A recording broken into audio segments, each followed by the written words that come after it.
know if you turn on your mic or if you turn on your camera, just know that you will be a part of that recording. So thank you everybody for joining us this morning. We are so fortunate. We have Chris Zimmermann from CSM, Financial Aid Department, right, Chris? Is that your official title? Okay. Something like that. So he's here. He's a whiz at all this stuff. He's our favorite. So we're so fortunate that we have him with us this morning to share all sorts of information about scholarships, financial aid, and really how to pay for college. And the information he gives will be some specific to CSM, but it's also really good general information about FAFSA and the financial aid process in general. So Chris, without further ado, I'm going to turn it over to you. All right. Thank you, everyone. All right. Let me just go ahead and share my screen here and then get into the presentation. So, good morning, everyone. I'm Chris Zimmermann, Associate Dean for Financial Assistance and Retention at College of Southern Maryland. For those of you that may not be familiar, College of Southern Maryland has campuses in Prince Frederick, Leonardtown, and La Plata. We do have financial aid staff at all three campuses, and we're here for the community. So if you do have financial aid questions when it gets time to filling out the FAFSA or that type of information and your child is not necessarily considering CSM, don't worry, we're here to help you out as well. As Ms. Ponte said, we are going to be talking about some general financial aid information. This presentation is not meant to be everything. You're not going to be getting 100% of all the financial aid information that you need during today's session. And one of the big reasons for that is there are going to be some changes coming to the FAFSA, that last bullet point, that are going to be coming into place for the 2024-25 academic year. So while this session will give you kind of a good overview and get you some good information to get you started, I certainly would encourage you as the fall semester, the next academic year comes upon us, that Calvert High School will definitely be offering financial aid information sessions. And I certainly would encourage you to attend those to get some more up-to-date information at that time. So without any further delay, we'll go ahead and get started. It's a relatively small group today, but we definitely will have time for questions. But since I'm sharing my screen and I can't see anyone right now, I do ask, feel free to put them into the chat, but just know I won't be able to address them until the end. But feel free, because if you're anything like me, if you don't write it down or type it in right away, it's lost. So we'll Chris, go ahead and get started. Monitor the chat too. I was going to say I can help monitor the chat and bring up those questions, but we actually can't see your screen. We just see you. Oh, you can't see my screen. Oh, well, we don't want that. Why is this not sharing? Let's do this. All right, and then there we go. Now we see it. Now it's all good. All right. So good thing I was only on this slide. We didn't miss too much. All right. So this is the information that we're going to be talking about today. Again, it's going to be a high level. Again, some things are going to be updated next in the 24-25 FAFSA. So this presentation, again, is based on the current state. Most of the information will stay the same, but some of it will be updated. So as we go through, first thing is how to kind of start to take a look at colleges. Certainly colleges do have their own websites, and that provides a lot of good information. But a lot of it is information that the colleges have their own control over. And that's not necessarily the best word, but sometimes you do want to take a look and have a site where you can do comparisons. And so the College Board has a great resource where you can compare schools. Niche is also another site. Again, for those two sites, the College Board and Niche, colleges themselves share that information. They complete surveys, provide additional information, things like that. So you're not necessarily going to get standard information across the board. Whereas with the College Navigator, this is a site run by the Department of Education, and it is based on metrics and required information that colleges across the nation are required to submit every year. So you are going to be getting consistent information across the board. And so certainly these are some good opportunities for you to gain some introductory information about colleges, maybe types of colleges or where the student wants to go to school, size, some of the majors. However, your best bet should be if you can, go take a look at the campus in person. Even though a lot of websites have great virtual tours and have videos, there really is nothing that can that can replace the feel for actually stepping foot on campus and taking a look at that. So that's my old college admissions hat from way back when. But certainly, it's definitely something that you want to take advantage of, and then really, as much as possible, really be able to try and visit those schools if possible. So one of the things that I did want to mention that Maryland has that is somewhat unique is called the Academic Common Market. So for the Academic Common Market, which is made up of schools in the southeast of the United States, with the exception of North Carolina, because they don't want to participate, if a student is interested in participating in a program that is not offered in the state of Maryland, they can apply to a state school in one of those regions that offers that particular program of study, and if approved, they can be considered an in-state student for that school and be able to pay in-state tuition rates. But again, it's for specific schools and for specific majors that are not offered in the state of Maryland. And so you certainly want to take a look at that. From a tuition standpoint, it certainly can be beneficial for Maryland residents to be able to attend some of those out-of-state schools with those unique majors. But again, I was looking at the site last night, and for the state of Georgia, for example, I think there were a total of 10 or 12 programs throughout the state that were eligible for this program. So it's not really kind of a wide open, oh, I want to go to LSU because they have a great football team, so I'm going to go ahead and major in accounting. It's not like that. It's going to be for some of those very unique, very specific programs of study. So it is something that a student would apply through the Maryland Higher Education Commission. And there is a specific application cycle. So for this coming fall, which would be really for the current seniors, and as I understand, most of you on the call are parents of juniors. So this would be you would be looking at it for the fall 2024 application cycle. It's generally open March 1st through June 30th through the Maryland Higher Education Commission. States of Texas and Florida only offer this program for graduate students, so it really would not be of any ability for your students right now graduating from high school. And then, as I previously said, North Carolina does not participate in the program at all. And so that's just something that is a unique program that a lot of folks aren't aware of. So I wanted to make sure that was passed along. Excuse me. So what is financial aid? On a 30,000-foot level, financial aid are funds that are provided to the students or parents to help pay for post-secondary educational expenses. And really, they can come from any source other than the student or the parent. And financial aid can be used at many different types of institutions. It can be private colleges and universities, Johns Hopkins, Stevenson, public 2-year and 4-year colleges and universities, CSM, University of Maryland, Towson, any of the schools that have funding through their states. And then technical or vocational schools, again, some of those trade schools or, Lincoln Tech, UTI, things like that. Those are definitely, most of those programs are also eligible for federal financial aid through the Department of Education or the Department of Veterans Affairs. And so what is cost of attendance? Cost of attendance is what does it cost the student to go to school per academic year. So when you're applying for admission, hopefully it's a one-time process where you're applying, filling out the forms. Student has been accepted into a program of study at the university they want to go to, and that's going to be a one-time process. Whereas with financial aid, it is something that is done on an annual basis. So why do I bring that up? Because I want to make sure that folks are understanding that when we're talking about anything in financial aid, we look at it on a year by year basis, because that financial information is based on income and it gets updated every academic year. So when we're referencing anything from a financial aid, whether it's a financial aid award amount or tuition and fees or cost of attendance, again, those are going to be on for a specific year. And so cost of attendance is broken down by direct expenses.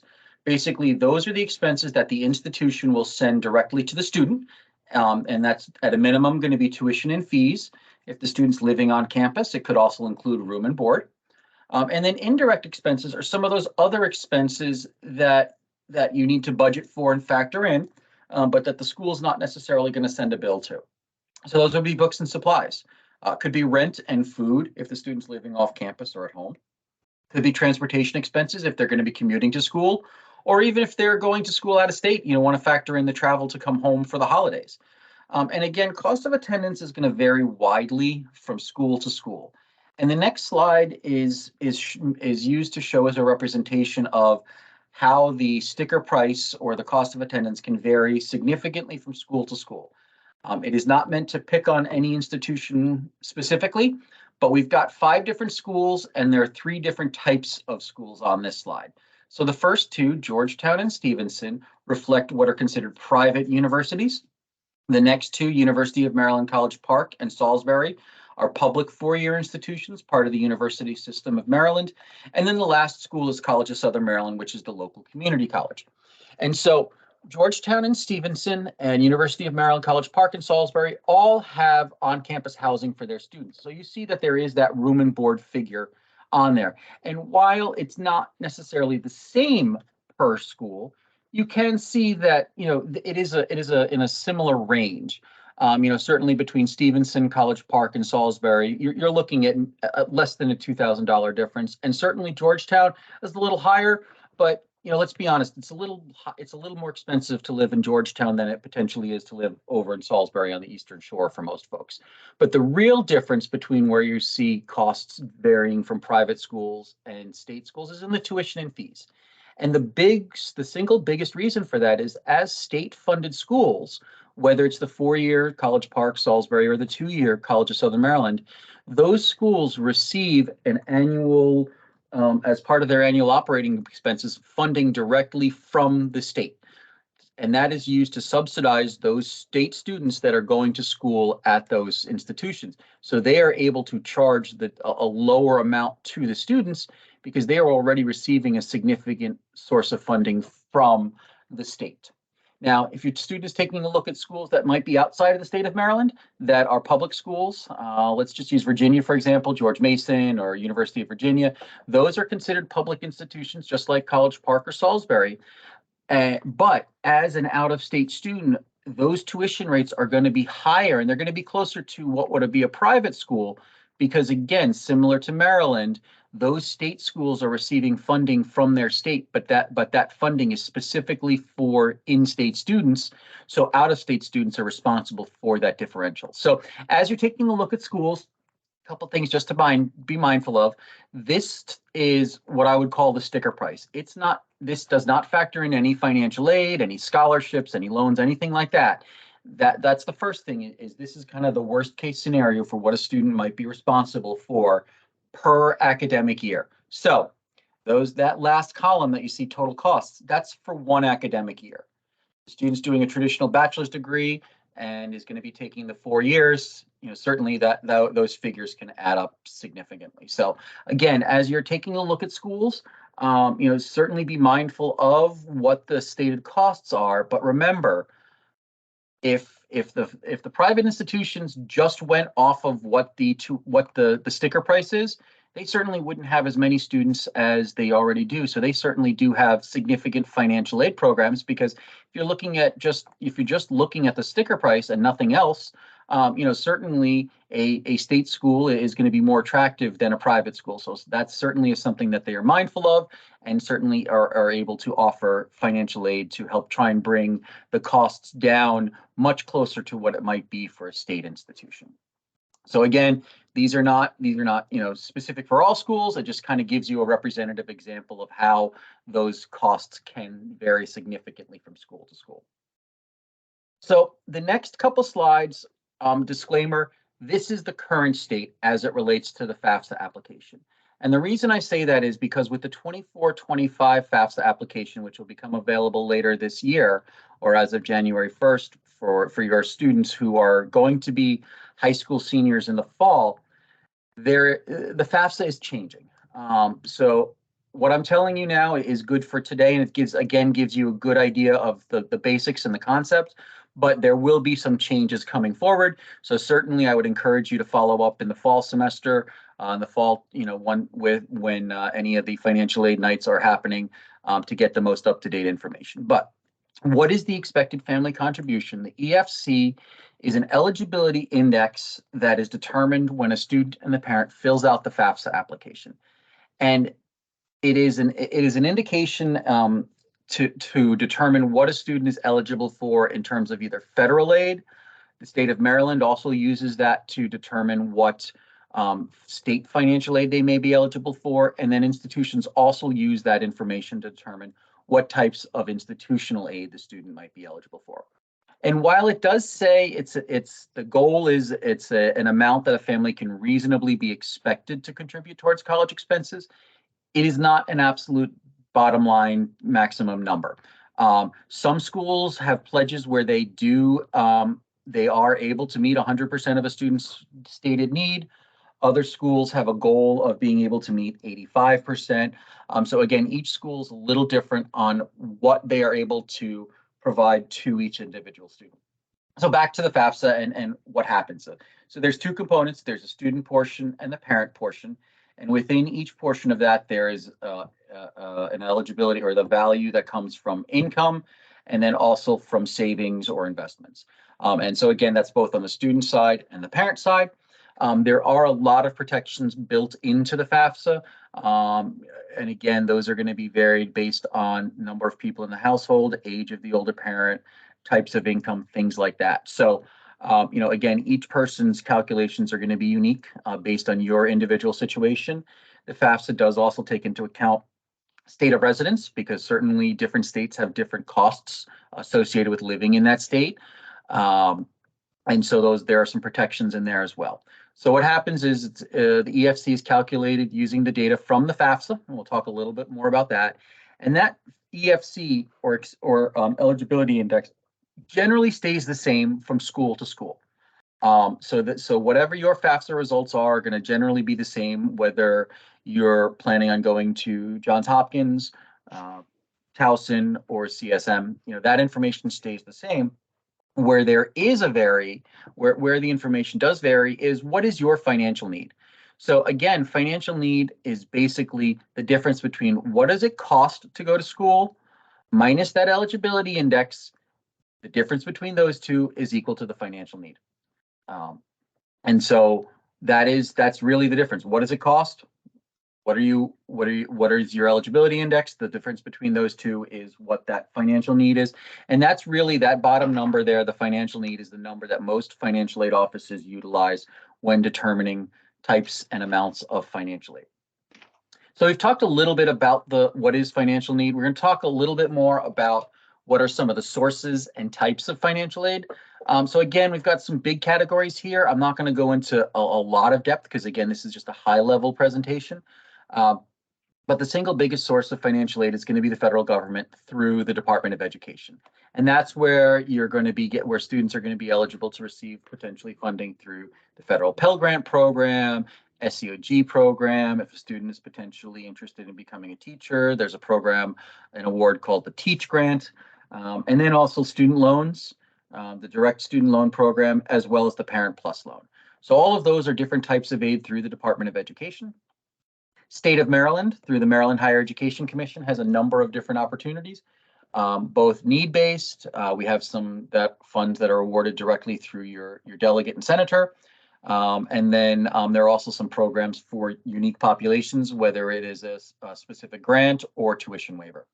And then the colleges and universities are also going to be a great source of financial aid, whether it is in the form of an academic scholarship or a need-based grant, work study opportunities. And then the last three are somewhat of what we would call external organizations, whether it's private sources, community organizations, outside scholarship applications, things like that. Civic organizations and churches are also a great opportunity for students to receive, to apply for some scholarships, as well as employers. There are a lot of employers that either have tuition assistance for their employees or even have tuition assistance programs for children of their employees. And something to be mindful of, when students are taking a look at scholarship opportunities or other opportunities, certainly there certainly is going to be some desire to try and win some of those larger scholarships, like maybe the Coca-Cola Scholars Foundation, where it might be $10,000 a year per year for 4 years. as compared to some of the local Lions Club or Optimist type club scholarships, where it may be only $500 to $1,000. But something to be mindful of for some of those larger scholarships, the student's going to be competing against students from across the nation. Or even if there's just one opportunity for, students in the state of Maryland, you're going to be competing against all of the students in the state of Maryland. Whereas with some of the local organizations, yes, they may be smaller scholarship amounts, but hey, $500 can get you books for a semester or can help pay for a class or two. And the nice thing about those, or the benefit of some of those local scholarships, is the applicant pool is going to be much smaller. It could be just from your high school. It could be just from Calvert County, or it could be, from the Tri-County area, things like that. So again, definitely, I would certainly encourage you to, I certainly would encourage you to apply, have your students apply for as many scholarship opportunities as they may qualify for. All right, so we've talked a little bit about the sources of financial aid. I'll talk a little bit about what are the types of financial aid. And there are really two types of financial aid. There is gift aid, and then there is self-help aid. Gift aid is the free money, and that is something that everybody wants to have first, and rightfully so.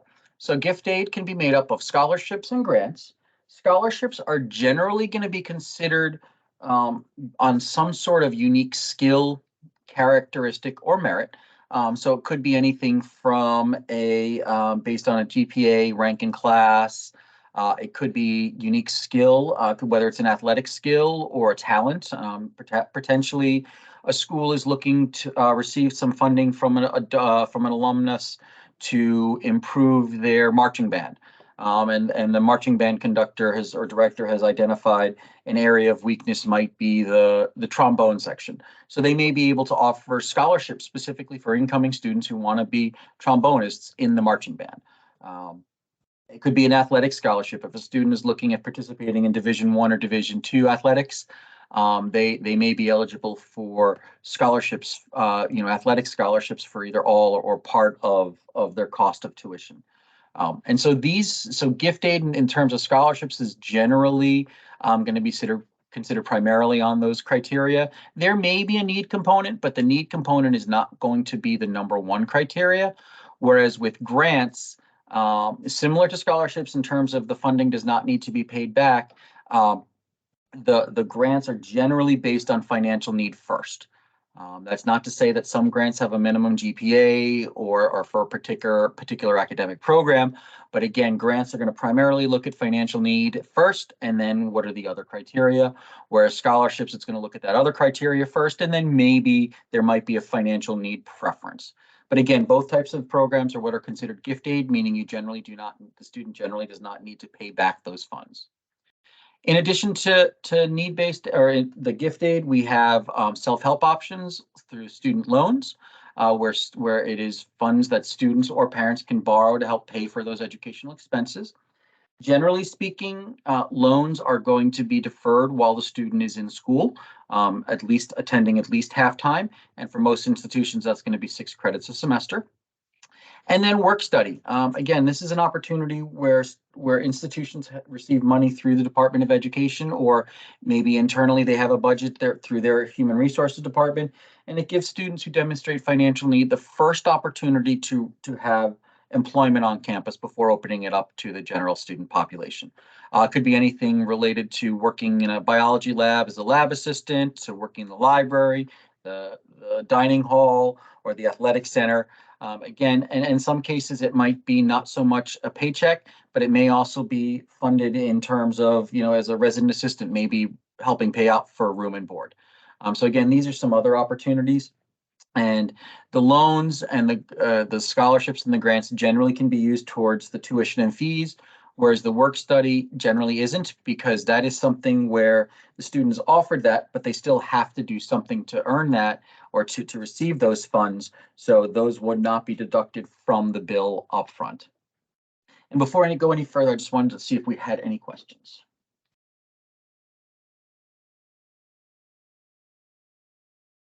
Okay, hearing none, we'll move right on to Maryland types of financial aid.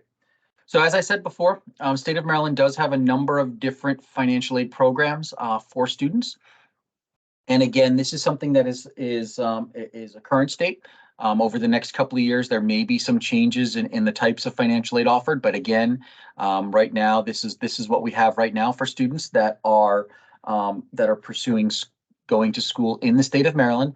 All of these, the vast majority of these types of financial aid programs, whether they're the need-based grants, the legislative scholarships, or the unique populations, are available to students at all schools in the state of Maryland, whether it's a 2-year, 4-year, public or private.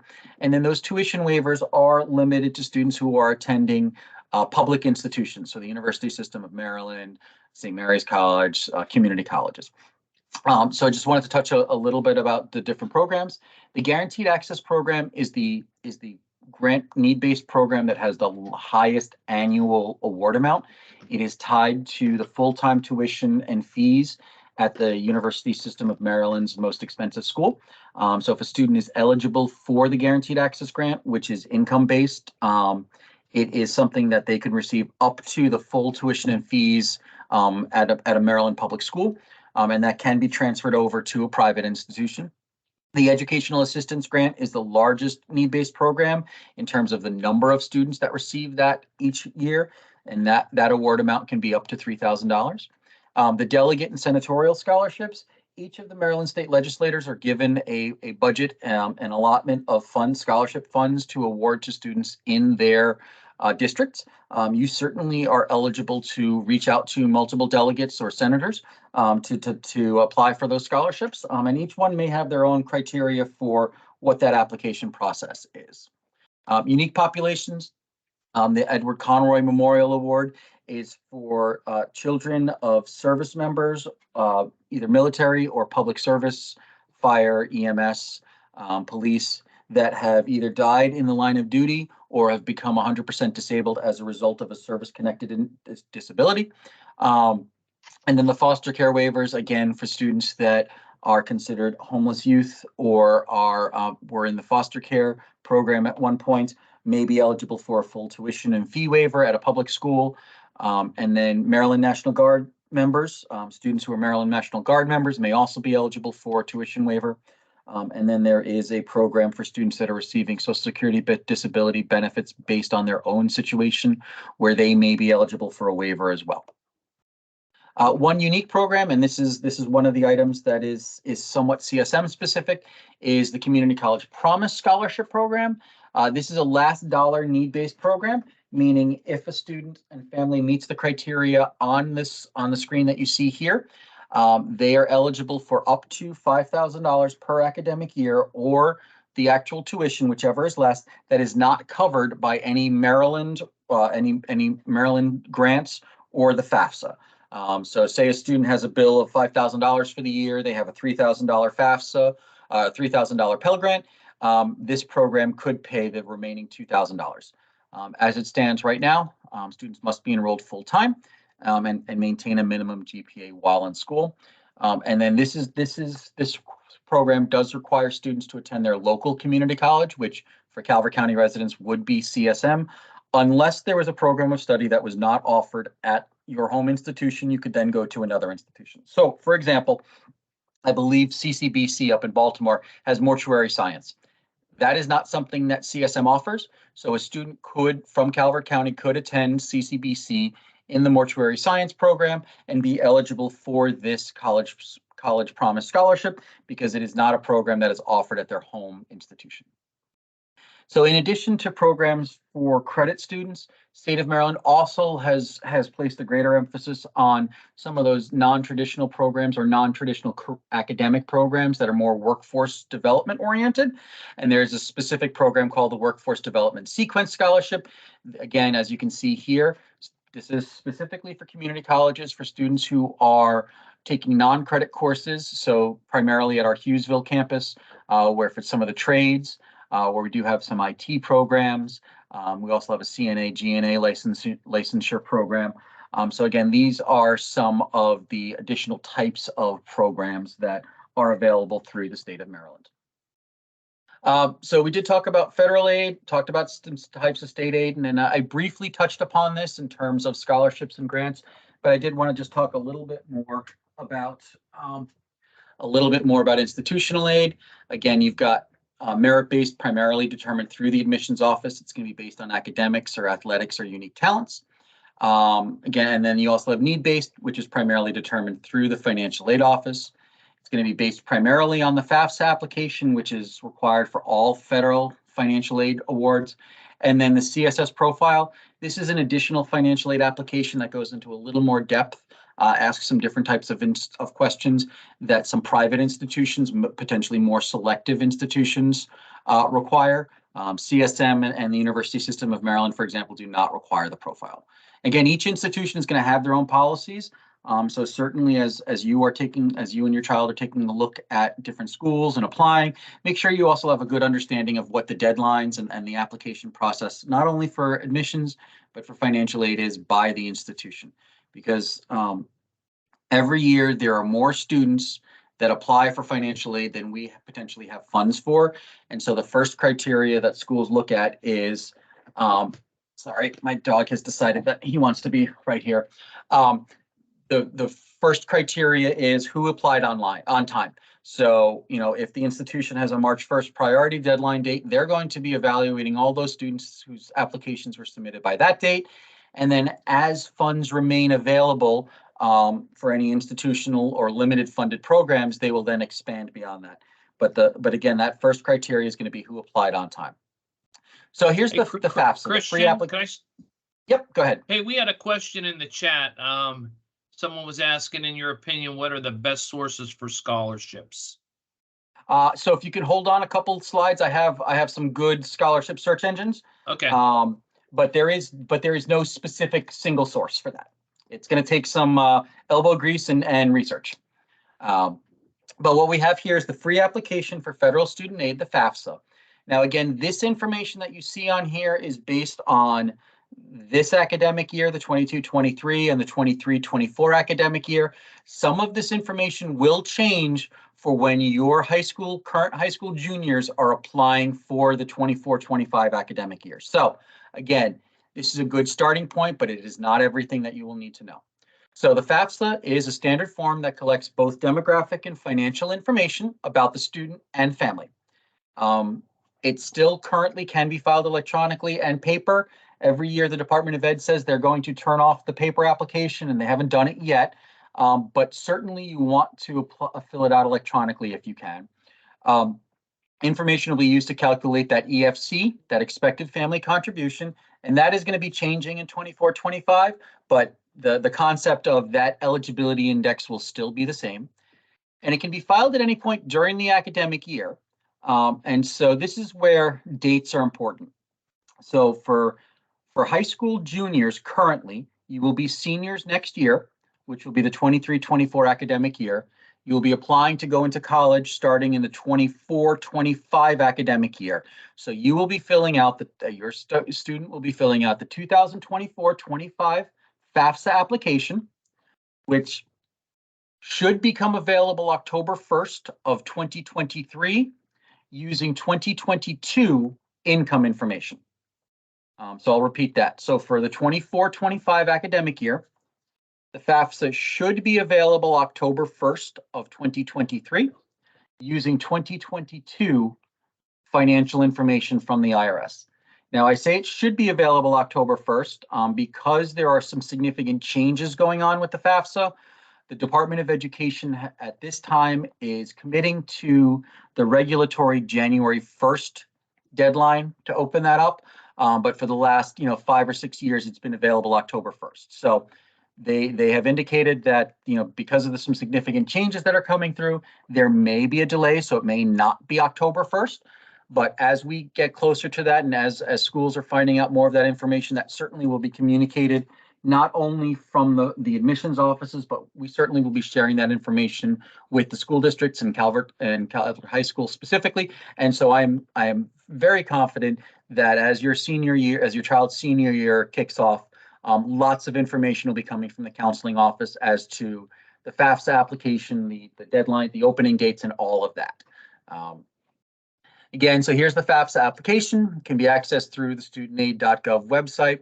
It does allow for an electronic submission of the application. Again, there's a lot of benefits to doing it electronically. Not only does it speed up the process, but there are a number of built-in edit checks. It does also give you the option of linking the tax information directly with the IRS. And that is something else that is being expanded upon. They are expanding that that data communication piece to make more students and parents eligible to utilize that tool. Because again, they want to make it as simple as possible for students and families to complete the form. So everybody who completes the FAFSA, every student, and then one parent must have what's called the FSA ID, the Federal Student Aid ID. It is your electronic signature to complete the form.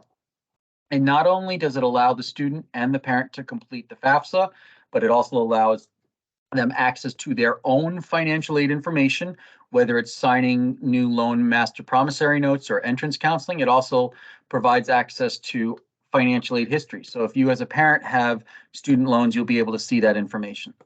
One thing to be mindful of is each student and one parent must have their own unique FSA ID. You cannot share signatures.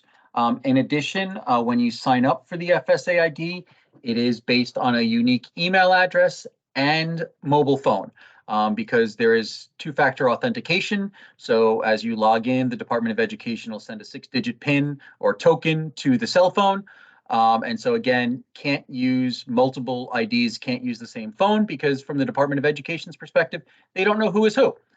So that's just something to be mindful of. This is something that you can do now. You don't need to wait for the FAFSA to be open. You can log on to the studentaid.gov and create a user ID for both the student and for the parent. And for you parents that may have older children that are already in the process, if you have an FSA ID that you utilize to sign your older child's FAFSA, you can use the same one for your junior. You don't need to create a new one. It is a single signature for anything that you may do Department of Education related. All right, so you've completed the FAFSA, the students completed the FAFSA with the parents' help. Both of you have completed it, signed it, all of that information. It gets sent to the Department of Education. Once the Department of Education processes that, the results are sent electronically to the student, as well as to all of the schools that were listed on the FAFSA. And currently, students can list up to 10 schools at a time to receive the FAFSA information. So once that information is sent to schools, say within 3 to 5 business days, that school's financial aid office will start to review the FAFSA, and they will be sending communications out to the student, not to the parent, but to the student. And they will be utilizing whatever email address that the student provided on their admissions application. And if they've given them information on how to access the school's online portal to view their information, it will probably be housed there. So for example, for CSM, we will send an email to the student, whatever the email address that we have on file for the student, or if they're a current student, we'll be sending it to their CSM student email address saying, Dear Mary, we've received your FAFSA. There's some additional information that we need you to complete. Please log on to your student portal. Here are the instructions. And a lot of schools will give students the opportunity to complete those forms electronically or to upload them directly into their student portal. So there's less mail or email going back and forth for more security purposes. So again, if the school is reaching out to the student, and again, we're going to be reaching out to the student, not the parent, asking for additional information, it's because we need to verify some of that information. We're required to review and verify application to make sure that we are awarding financial aid to students who are eligible for those funds. Because again, as stewards of taxpayer money through the Department of Education or the Maryland Higher Education Commission, we have a responsibility to make sure that the information is accurate. If you are asked to provide additional information, it is not because we don't believe what you said. It may be a matter of you are one of the 40% of students or so that are selected by the Department of Education or the state of Maryland to provide additional information. Or it may be a situation where historically we have found students that answer this question with this answer it incorrectly. So we're being proactive to try and determine if that information is correct. Again, if we are asking for that information, we're not going to be able to move forward until we have that updated information, which we will then use to determine what institutional financial aid award you may be receiving. So again, each institution is going to use the FAFSA results to determine any federal, state, or institutional aid. Again, some schools that may use the CSS profile may also use that information. If the school is aware of any outside scholarships at that time, or any athletic scholarships, academic scholarships, all of that is going to be included into that financial aid award notification. And then the net price calculator. All schools that receive federal financial aid through the Department of Education are required to have what is called a net price calculator accessible on their website without a student having to log in. So it has to be on the public website. And it provides a student and a family a rough estimate as to what they might be able to expect to receive as a financial aid award. It is an estimate. It is not something that you can go back to the financial aid office and say, your estimate said I was going to be getting this, because it is based on historical information, historical student financial information that may be similar to what your situation is. But again, because everybody is unique, it is an estimate right now. It is not something that can be that is not a final or binding number. So some additional information, the Department of Education through the studentaid.gov website has some great information. Maryland Higher Education Commission also has some good information about financial aid programs through the state of Maryland. I will come back to this slides because I know we had some questions about scholarship search engines. Something else I just wanted to be made, just to give a heads up to students on, CSM does offer a dual enrollment program through Calvert County Public Schools, where high school students can take college classes and earn college credit at significantly discounted or free tuition rates, depending on the courses. Depending on which course the student chooses to take, they may be able to take them in the high school, so right at Calvert High School, at a CSM campus or online. And assuming the students receive the minimum grade and pass the course, those credits can transfer to many other colleges and universities. And then my last slide is just our contact information. As I started out at the beginning of the presentation, the CSM's financial aid office is here for the community. If you're interested in coming to CSM, great. We're more than welcome to help you out. If you just have some questions about financial aid in general or need help when it comes time to completing the FAFSA, please don't hesitate to reach us. Reach out to us. We're not going to turn you away because you may not be interested in CSM at the time. So again, we are a resource for the community. And with that, I'm going to go back to the scholarship search engines. So these are some good scholarship search engines. They are not sites where a student is going to be able to apply directly through that site. But what they do is you can provide some general information about yourself, what your interested major is, some of your interests, some of your unique skills, and they'll be able to try and find some opportunities that you may qualify for, and then give you the links, the web links to apply directly with those organizations.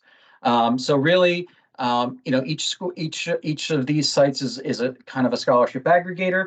I certainly would encourage you to do a Google search. I know it sounds simplistic, but really there's a lot of the organizations are putting their applications online, and really directly through them. So really there is no single source for scholarships. A lot of institutions have foundations which are their fundraising and scholarship providers. So at CSM, we do have a foundation, and we have an online application for students who are applying for CSM scholarships. We have one online application and allow students to apply for over 250 different opportunities. And I would venture to say that many of the schools that you were looking at are going to have a similar process, whether it's through the financial aid office or through the admissions office as part of the application, the admissions application, or maybe a supplemental application where you can apply for scholarships directly through that particular college or university. Christian, this is Mrs. Ayers. How are you? Good. How are you doing? From my own personal experience, I know my kids applied, let's say, to 5 schools, and I had a chart that said, what is the cost and what is the cost after the scholarship they offer? Because I found that the most money came from the institution themselves. I mean, is that something that you found as well? So again, depending on the type of institution, absolutely. So I'll kind of give you two extremes. You take a look at an institution like Hopkins, which is a private institution, so they're not receiving funding from the state of Maryland. They're going to have that higher. They're going to have that higher cost of attendance. From a federal financial aid standpoint, you're going to be eligible. If you're eligible for a Pell Grant, you're going to be eligible for a Pell Grant, and it's going to be the same amount of money whether you go to Johns Hopkins, College Park, or CSM. Same thing for the state of Maryland for most of those programs. So really, you are correct, Ms. Harris. The largest dollar amounts could be from the private institutions or even from the four-year public institutions. Now, if you take a look at CSM, our funding is significantly more limited for scholarships as it relates directly from the institution and through the foundation. So those dollar amounts, we're going to be offering, say, $500 or $1,000 scholarships, where if a student is eligible for a Pell Grant, they may be able to receive up to $7,000. So again, it depends on each institution, but generally speaking, the four-year institutions are going to have more scholarship or grant money available to award to students than a community college may be. And part of that is because of the costs. Certainly the tuition and fees are different, but for many of our community college students, I mean, CSM does not offer housing. And many of our students are traditional students coming straight from high school, and they're living at home. So some of those housing expenses are a little less than, say, somebody who is living on campus. Thanks. And Christian, we had another question in the chat about Sure. loans. What are your views on loans? The parent states that many colleges will offer a financial aid package where you owe $0 for the year if you take out a Parent Plus loan. She did some research on this, and it sounds like the loan can be a disaster for parents. So what's your take on that? So as with loans, loans in some cases are necessary to be able to bridge the gap between what it costs, what is the other type of financial aid that the students receive, whether it's grants or scholarships, and what the family has to pay out of pocket. And so that amount that the family has to pay out of pocket can come from a number of different sources. It could come from savings or investments. It could come from just cash on hand, or it could come from loans. So, certainly as it relates to loans, that's an individual family situation. And again, there are two different types of loans. There are loans that are in the student's name, and then there are loans that are in the parent's name. The loans that are in the student's name are not going to be credit-based. They are really only going to be what I call academic-based, meaning that the amount that the student is eligible for is based on what academic year in school they are. Those loans are automatically deferred while the student's in school at least half time, and for the first 6 months after they graduate or stop going to school. With a parent loan, it is a credit-based loan. The parent does go through a credit check with the Department of Education. It is not nearly as intensive as some other types of loans, whether it's a car loan or a mortgage, things like that. But if there are some concerns from the Department of Education when the parent does fill that out, they do have the option of applying for either a secondary review or having a cosigner. Because these are federally backed loans, the interest rate is fixed, and it is not market driven. So whatever the interest rate is at the time that the loan is first dispersed will be the interest rate for the life of the loan. While the interest rate may change on a year-to-year basis, that would be for new loans each subsequent year, not the one that's already been dispersed. And the other thing to be mindful of is interest that is paid on federal student loans may be tax deductible from the student or from the taxpayer's 1040. Again, some other factors, other income, things like that will determine how much you may be eligible to reduce your income by. But those are, certainly some things to be mindful of.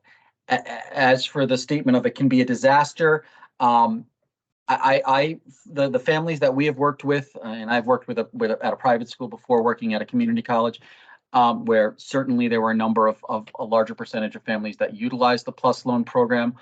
It certainly wasn't the first choice. Nobody wants to borrow if they don't have to.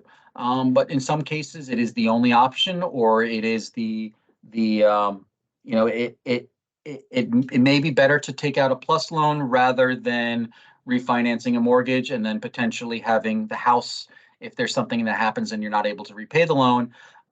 With a PLUS loan, there's no collateral, so to speak. So, that's something else to be mindful of, or taking out against a retirement.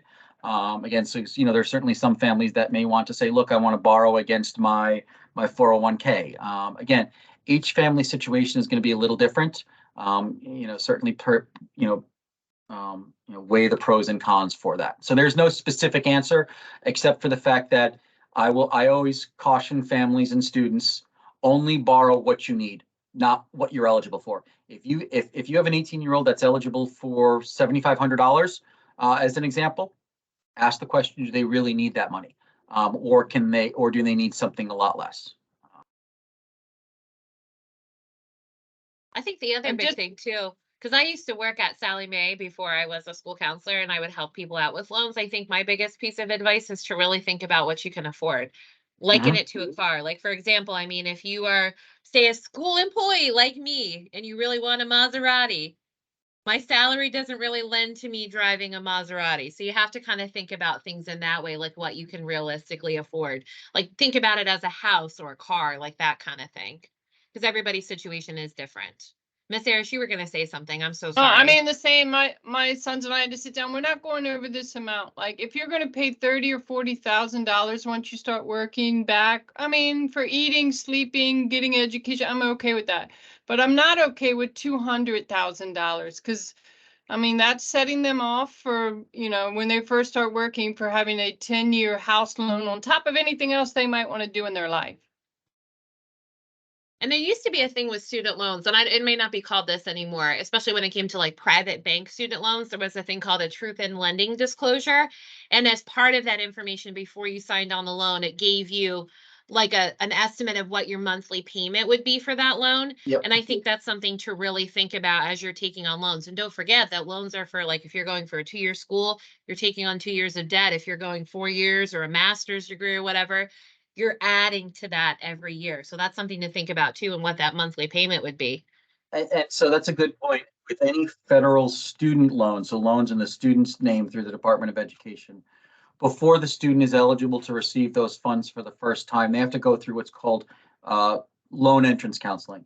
And so not only is the Department of Education ensuring that students understand what a loan is, that it has to be something that you pay back and it's not just free money, but also giving those examples of, okay, so you're borrowing $5,000 at X interest rate.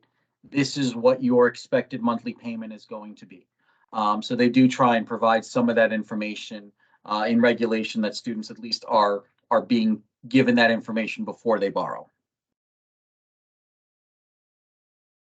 And then from the parent perspective, there are similar truth in lending statements once the parent applies for the loan and is approved.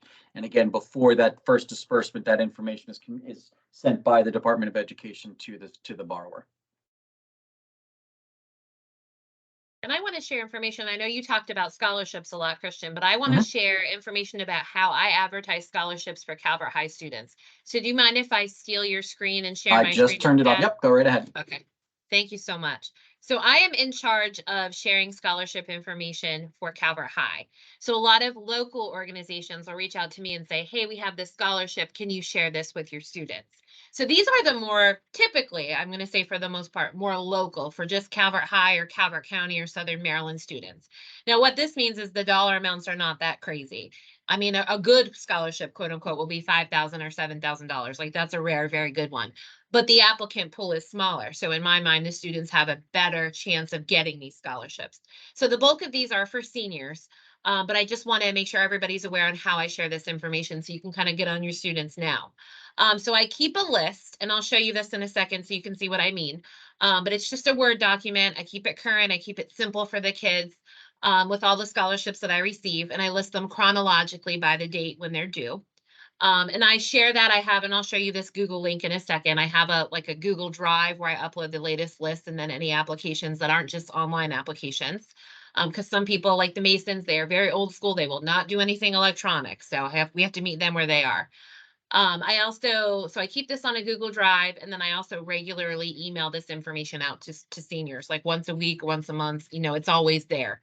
I also too, I've set up a remind text message, and I know I shared this with you all before, but if you wanted to sign up for this as parents, the code is at Calvert HS, the number 1, and the number you would text it to is 81010. So anytime I get a new scholarship, what I will do is send out a text message saying, hey, new scholarship, here's the deadline, here's a little bit of information about like who can apply for it, who it's for, that kind of thing. And then a link to the application, that kind of thing. And I post the exact same information on our Twitter. So if you want to follow us on Twitter, sign up for those text messages, you won't miss a thing. So what I talk about when I say the list, and this is like what the Google Drive looks like. So if you type in that bit.ly link, and I'll email that out to you all, but if you type on the bit.ly link, it takes you to this folder. Now yours may look a little bit different because I'm like the owner of this folder. So you wouldn't have access like the same things that I would, but basically you'll see two things here. So you'll see the scholarship list, which if I click on this, like I said, is literally just a Word document. So the last time I updated this was yesterday. Now this is not an all-inclusive list. But this is just something that I keep. And I need to take some of these off. But you can see on here, like with the scholarships, I have it listed by deadline. You know, the name of the scholarship, the deadline, a little bit of information about the scholarship. Sometimes they're really broad. It's just for a graduating senior. Sometimes, like say, for example, the Erica Weems Scholarship is for senior female athletes. So that's a very specific group of people who would be eligible. And then I'll give you information about where you can apply. A lot of times it's a link that you can apply online. Sometimes it says you have to download the application from the scholarship link. So if you, I'm just going to go back here to this, to the bit.ly link again, the Google Drive, then I have a folder with scholarship applications. So anytime there's an application that's not online, the application file will be in here. And what your student can do is just click on it and either download it or print it, whatever they want to do to follow through with the application. And all the details are here on the application about how they would apply.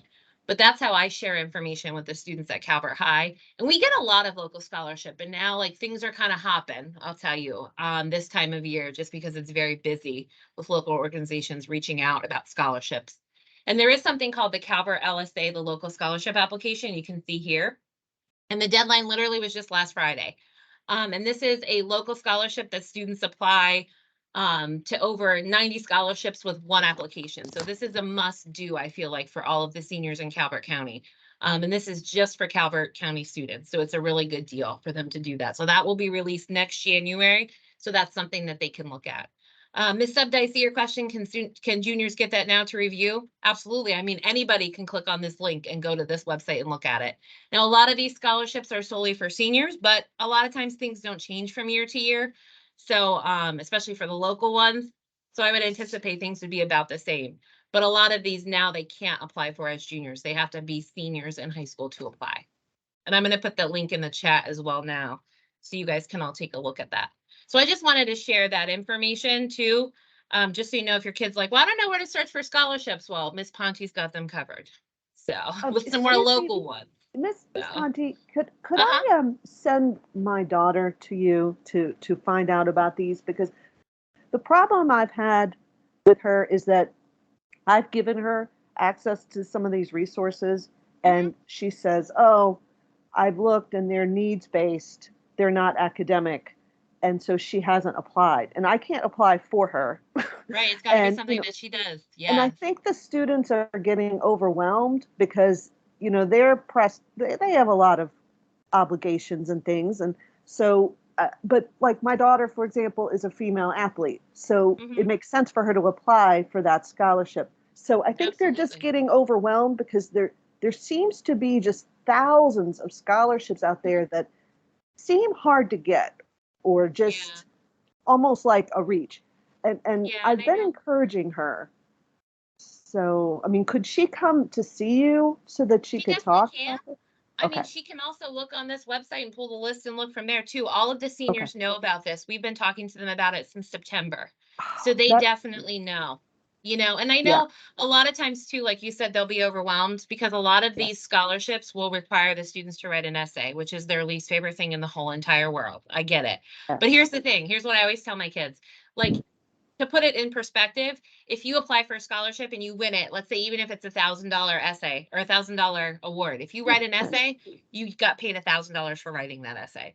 So, I mean, it does take some work and it does take some effort, but the payoff can be really good, especially for these local ones, just because the applicant pool is not very big. And I'll tell you, like with the Masonic grant, that's local Prince Frederick Masons, and he comes here to pick up the applications. And a lot of times I don't have many applications to give him. So hint, hint, if your student is one of the ones who applies, they might be in very good shape. Is it too late to apply to some of these local ones? Because I've told her no. Absolutely not. There's a lot coming up in March, April, May. So I put the link in the chat. I would encourage you to take a look at that for Claire. And then you Wonderful. can, Yes. help her For Claire, apply. yes. Right. Because as a parent, it's very stressful. I'm going to have in 2 years, 3 kids in college at the same time. Mhm, So, mhm. it's out of control. So we have Yeah. to do everything we can. So appreciate your help. Of course. And I think high school kids, a lot of times too, they don't understand the debt. Like as adults, we know what that's like. Right. When you're trying to Right. balance student loan debt and a mortgage and a car, like, and all the other things of living, it's really difficult. It's really hard. So we understand that. And I think kids are like, oh, well, it's just $1,000. Like, it's not a big deal. But as adults, we're like, no, it's $1,000. Apply, write that essay, do what you have to do. We see it from a different point of view than they do. Yes. So, Thank you. and Miss Miss Panama, I know Conti, you they're want me. asking about how they're publicized, but you put it out in Schoology on a regular basis as well. Oh yeah, this stuff is out there to all the kids and parents. It's in our newsletter that we send out monthly. It is all definitely out there. I put the link on the chat. Parents can sign up for the remind. I will email that out to you guys after we meet today. That Google Drive is accessible to anybody. So parents can look at that list. You can regularly meet up with your student and look into that.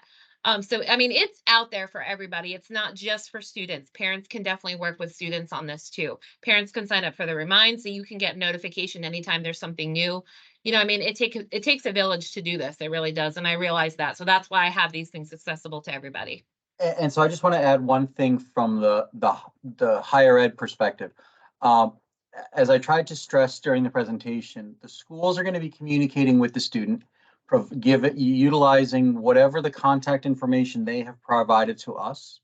So unlike in high school where the parent has what I will call default access to the student's record, as it relates to college and post high school, that access is flipped.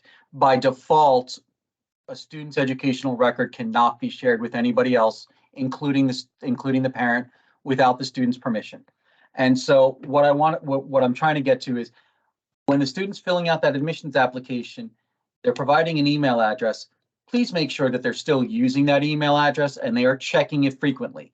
I can't tell you how many times we've been communicating with students and their parents finally call us and say, well, why haven't you been reaching out? We said, we have been reaching out. They give us an email address and we're like, nope, I'm sorry, that's not it. They finally tell it to us and they're like, yeah, that was an email address they used 2 years ago. We can only work with what the student gives us. So please make sure you're working with your students, make sure that they understand the importance of that email address. Maybe even create another email address. I know many of them have plenty of email addresses, but use that one only for applying for colleges. And make sure that everybody is, that they're checking that. So that is certainly something, because again, from a privacy perspective, we can't speak with the parents directly unless the student's with them. And I think, Christian, you bring up a really good point too. And I know, I don't have any children, so I guess I'm going to put that out there. I'm not a parent. I don't know what it's like, but I can imagine this is a stressful process. I know, like, having gone through it not that long ago myself, it's very stressful. And as parents, I feel like, you would want to help your child, take the stress away, make sure they do everything they need to do. But the whole application process for college, whether it's actually applying, doing financial aid, looking for scholarships, should not be something that you do for your child. Because here's the thing, and Miss Harris and Mr. Verlich can definitely talk about this because they are parents. But you're going to be sending your child off to school where they're going to be on their own, right? They're going to be doing their thing. And it's really important to make sure that they understand the importance of that and that they can handle it. So the application process and all things with college should be something you do with your child, not for your child. That's my biggest piece of advice. What do you think, Miss Harris? I know this is something you and I have chatted about a lot. I have a lot of gray hair for good reason, and every Sunday, both my daughter and then my twin sons, when they came through, is like, we're spending 2 hours every Sunday on something.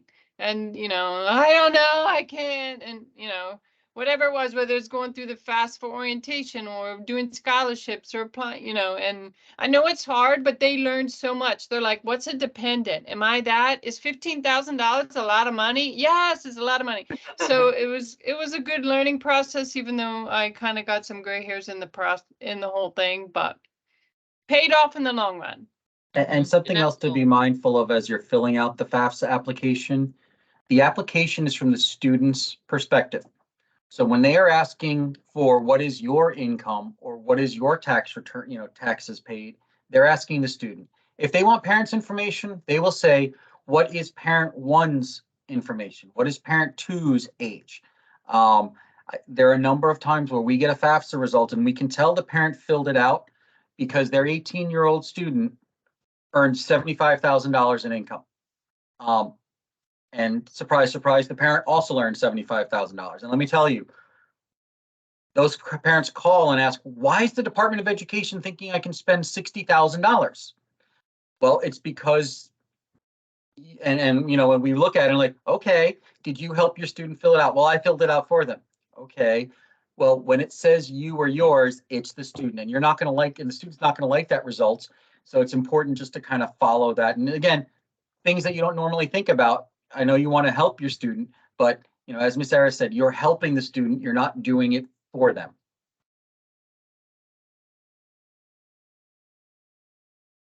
And I know we are just about out of time today, Chris. So thank you for giving up your time to meet with us this morning. And thank you Oh, not a everybody for problem. coming. Chris, what's your dog's name? We've all been seeing his nose and his paws. Come here. His name is Oliver. Come here, Oliver. We got to have him make a guest appearance here. Hi, Oliver. Oh, he's such a cutie. Aw. There he Okay, is. there's everybody's dose of serotonin for the day today. So what a cutie. Yes. So anyway, everybody, thank you for spending your morning with us this morning. And Chris, thank you so much. You're amazing. And I really Anytime. appreciate you coming to meet with us this morning. And I So. certainly know that in the fall, we'll be working together on some of the updates. So. Yep, we will get there. So, and Chris, if you don't mind sharing the presentation with me, Yep. I'd be happy to send that out to parents too. And I'll be sending out, you know, that in a little bit as an email later on today. So if you need anything else, everybody, please reach out to us. But thank you, everybody. And this is our final junior breakfast. So I think we ended on a pretty high note. So thank you, everybody, for joining us today, and have a great day, everybody. Thank you. Thank you all so much. We appreciate it. Thank you for having me. Bye, guys.